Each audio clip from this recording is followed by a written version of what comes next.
Alright guys, let's do today's trade recap. In general, I take two trades. I do apologize if there's a background noise because I'm at the gym. Just finished and came to the gym, so doing a trade analysis and a trade recap here at the gym.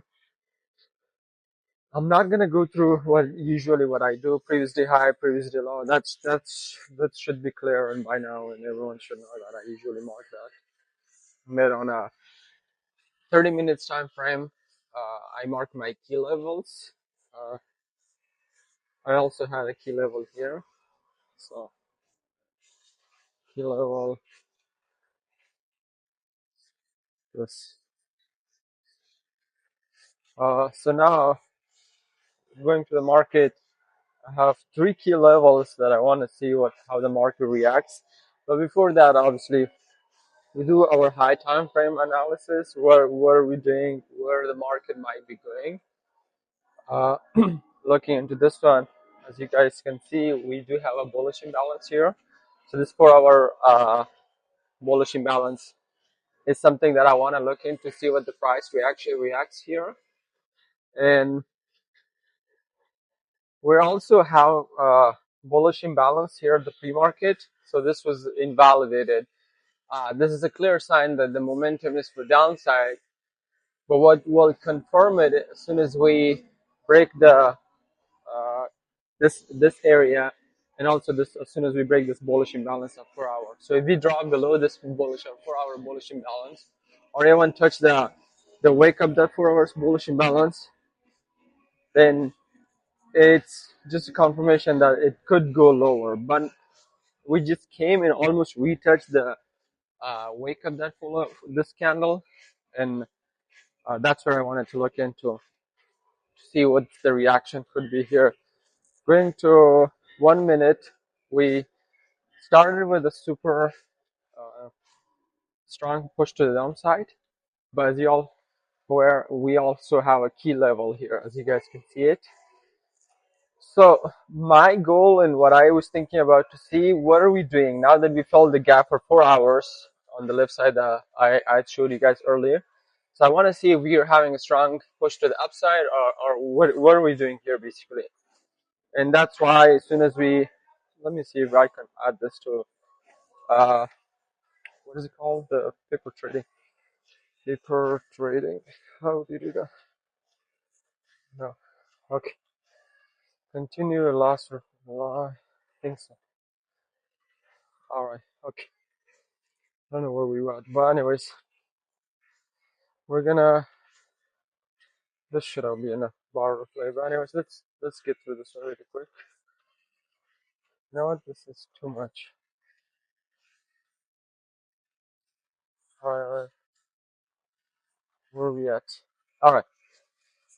Let's have this bar replay here. So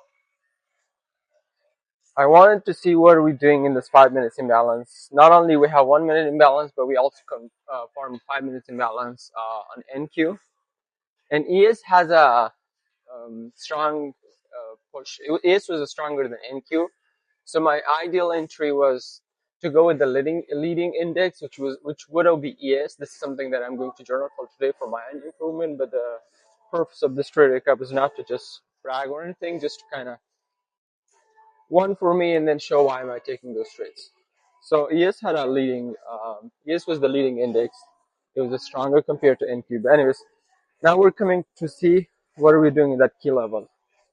As you guys can see, we touched in this key level, and I want a strong push to the upside because this will show as soon as we touch in a strong push to the upside, invalidating 50% of this candle. It's going to give me a reason that there is a momentum to the upside, and we're probably going to come in retouch this 4 hour, which we did, this 4 hour gap. Also, aside from that 4 hour gap, as you guys can see here, aside from the 4 hour gaps on 5 minutes, this was the key area because on the pre-market we came and touched it twice, but we never broke through that one. So this was the key area, and this was the reason that I was like, okay, I'm looking for long. Most of the guys probably thought it's flushing to the downside, but no, we're too gone from the flushing to downside. So it has to be bullish, and it has to bounce. Even though if it wouldn't bounce, my stop loss would be pretty tight. So as soon as we pushed it up, so my stop was like literally below this candle, so it was like risking pretty tight, risking pretty light. But and also went light too. So look into this candle and look into the push to the upside. Now you see, this just confirmed that uh, we're going to the upside. I entered this retest, so let's see if I can get the entry on this retest. That's where I entered. Cancel. Buy. But obviously, you all should know that my entry was. How do you buy this thing? Do you just buy? No. Yes.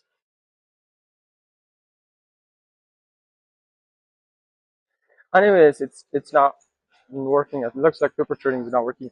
So we came in, retested. This was, you see this one, as you can see it, I enter with this retest.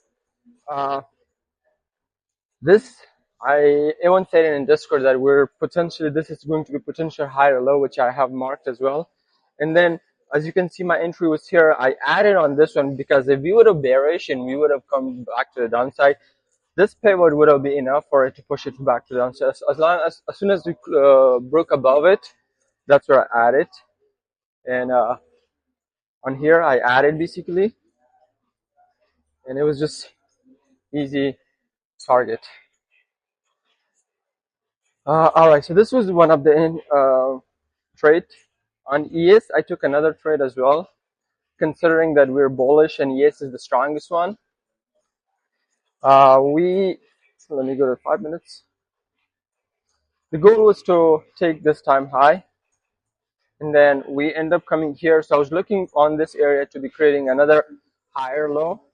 No, let's go to 1 minute. We rejected that higher high because if you look into it, we need to have higher high or higher low, lower low, lower high. In order, that's how market moves. That's how you catch up the perfect entries. You don't want to be long considering the short, considering on the high pivot. You don't want to be long on a high pivot area. You want to be long on low pivot area. So that was the reason that I longed here, and my stop was pretty tight. So now looking into, we came back. I'm just seeing it. But here's the thing: most people would have panicked. They would have thought that we're shorting here. I want to see what we're doing here. Right here, I added here. My stop loss was pretty tight, as you guys can see it. And the only reason I entered here is because I wanted to see if we can create higher low, which I have also marked here. That's the reason I have marked it here, that this is potential higher low. I entered here. Let me try if this works. Anyways, it doesn't work. Oh, it works. Anyways, I entered here and we broke through above. And this one right here, I brought my stop loss to this area because this bullish imbalance should be enough for it, because above this pivot area, now the next pivot area is going to be next retest area will be down from if the trade wants to be bullish. And then we closed it on a break, not a break in profit. I moved my stop loss to in profit in this area, and I think it hit our right here. I closed it here, so this was the second entry. I did 2 trades and literally caught the perfect interest in both of them. Thank you, everyone, and thanks.